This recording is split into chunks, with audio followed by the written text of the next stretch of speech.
Welcome to Season 4 of Far Reach Voyages, where we share our love of sailing and adventure travel. In the last episode, I described what it took to transform my Cape Dory 36 Far Reach from a gutted hull and deck to a better-than-new, customized offshore boat. I rebuilt her to be simple, and she served me well that way. She never failed me, and in our time together, she safely carried me on many adventures, including nearly 11,000 nautical miles of mostly offshore sailing. With her taller rig, longer bowsprit, and modified underbody, she's proven to be surprisingly capable upwind as well as off the wind in both light and heavy air. During the 6-year rebuild, I didn't install an inboard engine. While we sometimes used an outboard, we often mounted on a swing arm bracket on our port quarter. For all intents and purposes, the Far Reach was essentially engine-free, which is the way I prefer to sail her when practicable. However, in September 2019, after the second voyage from North Carolina to the Virgin Islands, I embarked on a year-long project to install a small but efficient inboard diesel engine with a 2-blade folding propeller. There were two main reasons for installing an engine. First, I realized someday I'd have to part with the Far Reach, and I understood no matter how superbly built or how wonderfully she sailed, the market for an engineless boat was going to be very small.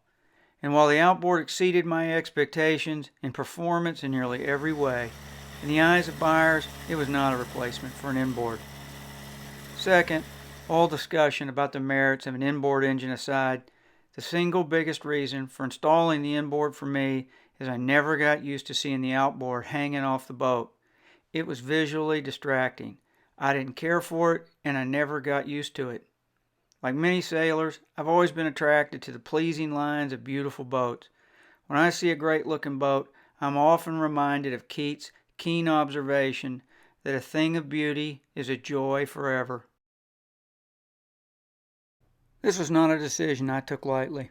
I spent years considering it, and in fact, until the morning I drilled the hole for the shaft log, I was not sure I would actually undertake such a significant modification to my otherwise very simple, reliable, and uncomplicated boat. Knowing I was taking a year off from voyaging, though, the time seemed right, and truth be told, with the COVID pandemic soon to shut down travel, the timing was perfect. This video is a summary.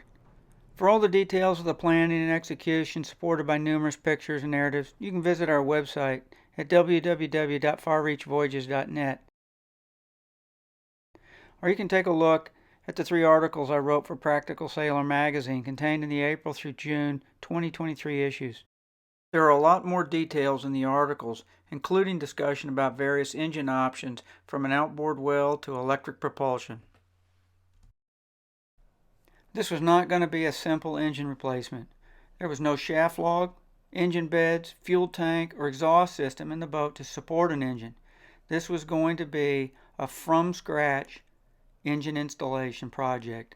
My first concern with installing an engine was my reluctance to induce drag and turbulence by adding a prop and aperture, which would affect her light air sailing performance in both speed and maneuverability.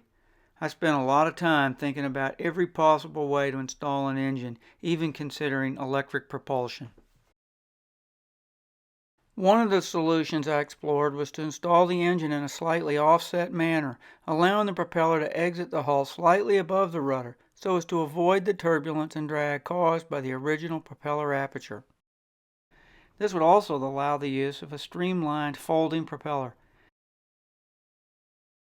I first read about such an engine installation in the early 1980s, undertaken by the legendary voyager Hal Roth on his Spencer 35 Whisper.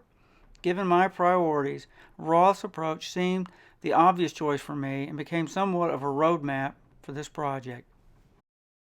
My second concern was the loss of valuable storage space. I thought if I could make a small engine work, I had a better chance of fitting it in the limited space I had available. Plus, it would be easier to maintain.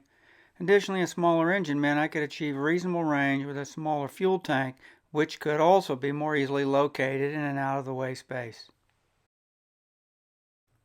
My last concern was introducing complexity and all its second and third order effects, resulting in a change to the very nature of the far reach. The philosophy of simplicity is an essential part of what makes her so special, magical, and soul-enriching to me. But I reasoned if I avoided the common mistakes of allowing an engine to open the floodgates to convenient but unnecessary technical complications, the effects might be minimal. Though I no longer had access to a boat shed, I was able to purchase a slightly used, full boat cover made for a Cape Dory 36.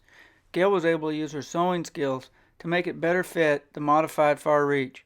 This made working on the engine project through the winter and during inclement weather much easier. The first order of business was to determine where the propeller shaft would go. I mapped out the future engine compartment to establish the geometry I had to work with. I needed to get the shaft deep enough in the water so the prop wouldn't ventilate. The lower I put the shaft, however, the further forward the engine had to be positioned due to the narrowing of the hull, which then lengthened the engine box, which then intruded into the living space of the boat. But the depth of the shaft was also limited by the location of the top of the rudder. Everything was connected.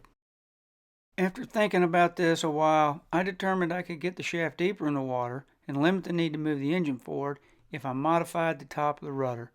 So that became the plan. I drilled an exploratory hole where I thought the propeller shaft might go. Satisfied with the clearances, I drilled a larger hole and temporarily positioned the stern tube to see where it lay on the rudder. Next, I cut 5 inches off the top of the rudder. I sealed the top of the foam-filled rudder with manufactured fiberglass and covered it with epoxy and biaxial. I took the rudder top I removed and, after modifying it slightly, epoxied it to the underside of the hull above the rudder. Then I fabricated fairings around the exposed rudder post, leaving room for it to turn inside with additional epoxy and biaxial.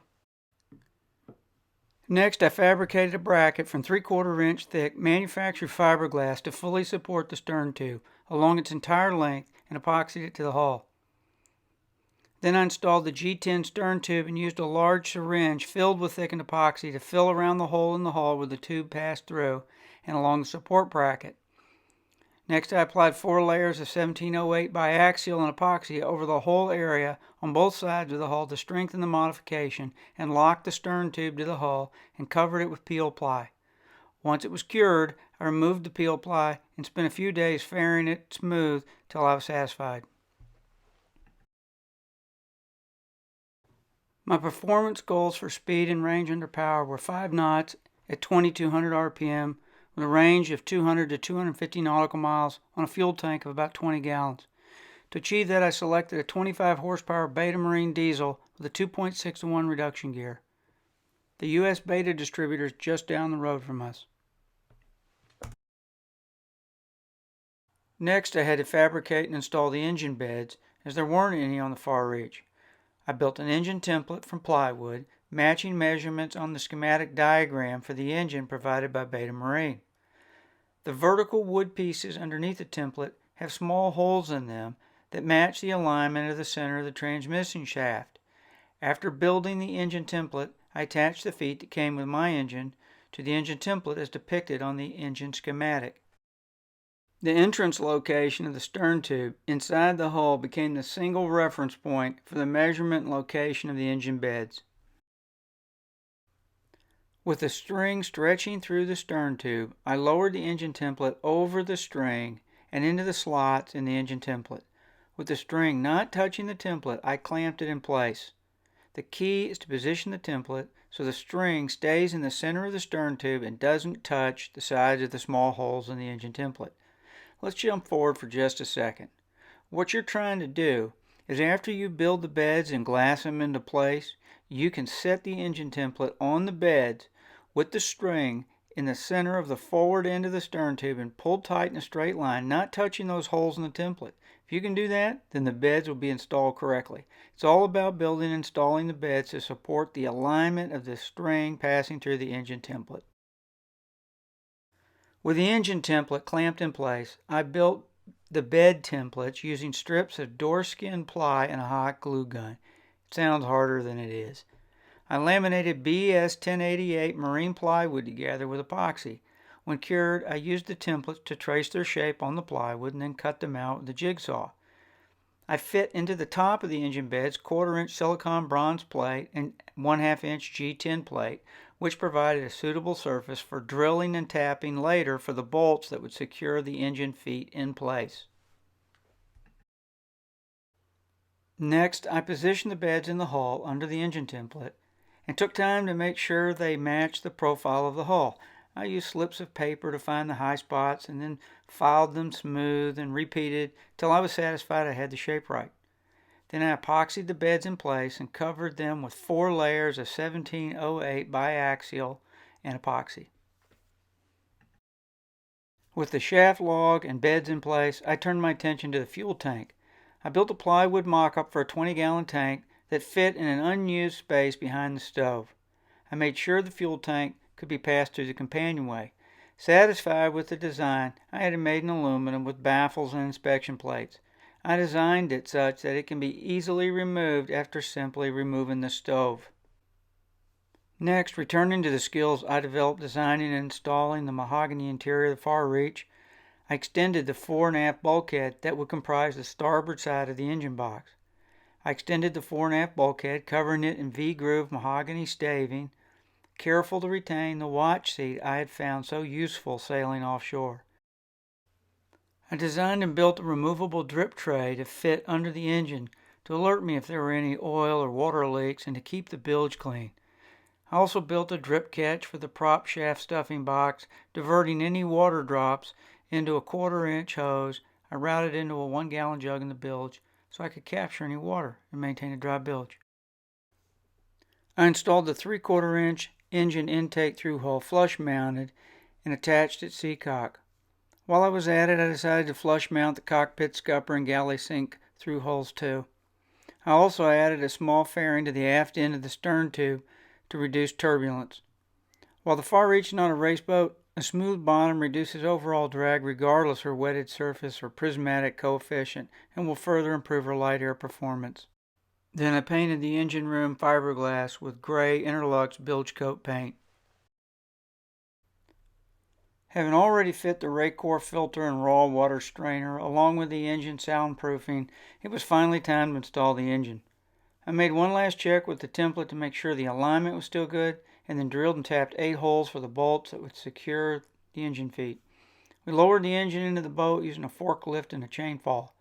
This transformational step took about 15 minutes start to finish. To check the alignment, I pushed a 1-inch diameter fiberglass tube to simulate the prop shaft through the cutlass bearing and stern tube and placed the shaft flange on the end and then checked the alignment to the transmission flange. The work of building the engine template and the precise work associated with measuring, building, and installing the beds paid off. The alignment was literally dead on. It was a big event, and it was a relief off my mind. While the engine itself was now installed, there was still a lot more to be done.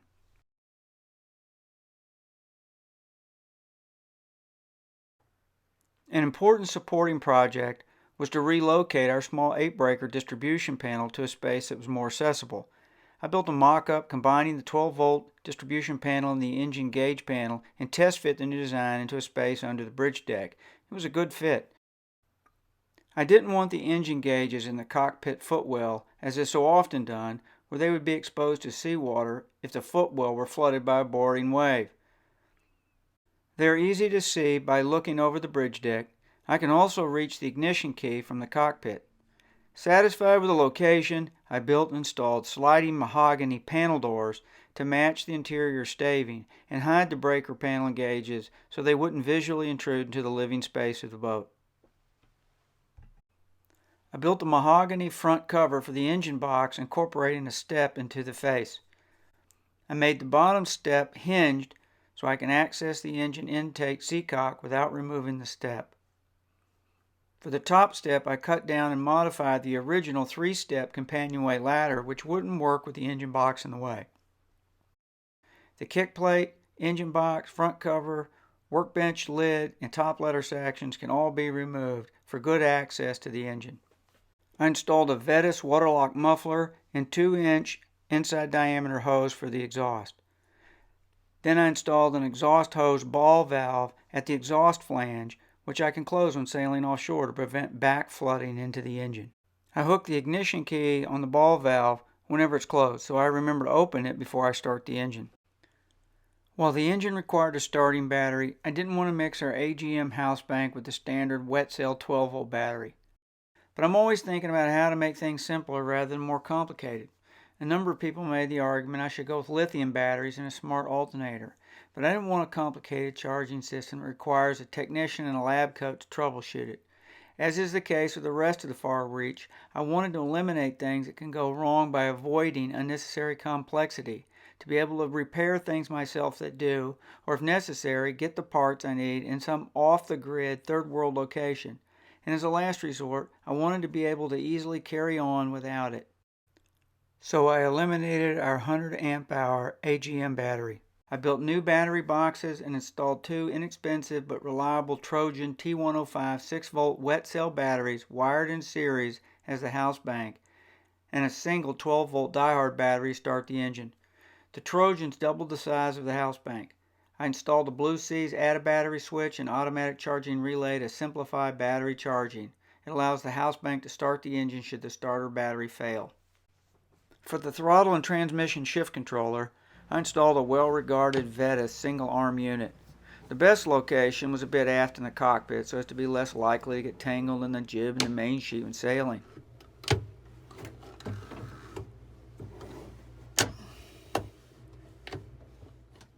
Finally, it was time to test run the engine. After adding oil and fluids, I took the intake off the seacock and put it in a bucket of water and filled it with a hose. I had a little trouble priming the engine, but once I got fuel flowing to the ray core filter, it sorted itself out. I turned the key, and the engine immediately fired and idled. I checked for water and oil leaks. Everything worked great. A local marine machine shop made a prop shaft, which I installed without difficulty. I scraped the old bottom paint off, gave the bottom a good sanding, and reapplied 5 coats of barrier coat. I followed that with 2 coats of black anti-fouling paint, which I then covered with 2 coats of red anti-fouling paint. Last, I installed the propeller. I thought it looked great. It was very streamlined when folded and substantial when open.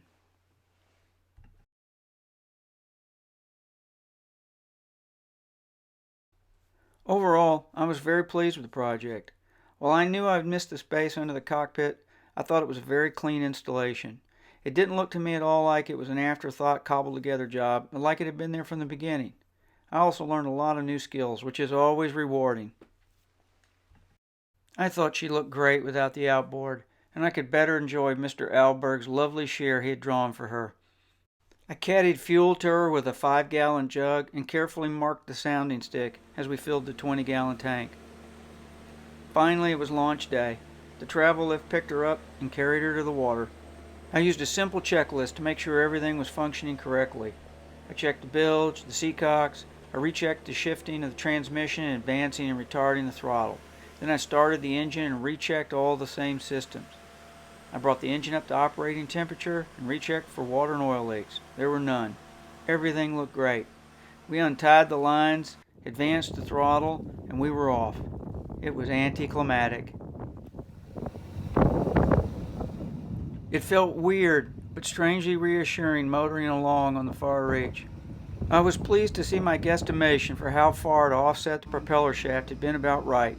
She tracked dead straight without rudder correction. I took her into the slip and was pleased she stopped easily and quickly. Over the next few weeks, we ran a few RPM tests with an inexpensive digital photo tachometer and found we needed to recalibrate our beta tachometer, which was easily done. We also exchanged our blades for a slightly smaller prop and less pitch to achieve the RPM specified for our engine when under load. Flexifold was as good as their word and exchanged the blades free of charge and covered the shipping as well. Changing the blades was a very simple process, and I was able to accomplish it with the boat in the water. It only took a few minutes. With the new blades, we were within 12 RPM of specification. We also achieved our target goal of 5 knots at 2,000 RPM, burning about 1.5 quarts of fuel per hour for approximate range of 250 nautical miles with 1.5 gallons remaining in the tank. Best of all, she still sailed great. I noticed no change in her speed or maneuverability with the folding prop. Was installing an engine worth it? Did it change the nature of sailing the Far Reach? To find out the answer to those questions and more, join us for the next episode of Far Reach Voyages. If you enjoyed this episode of Far Reach Voyages, let us know in the comments.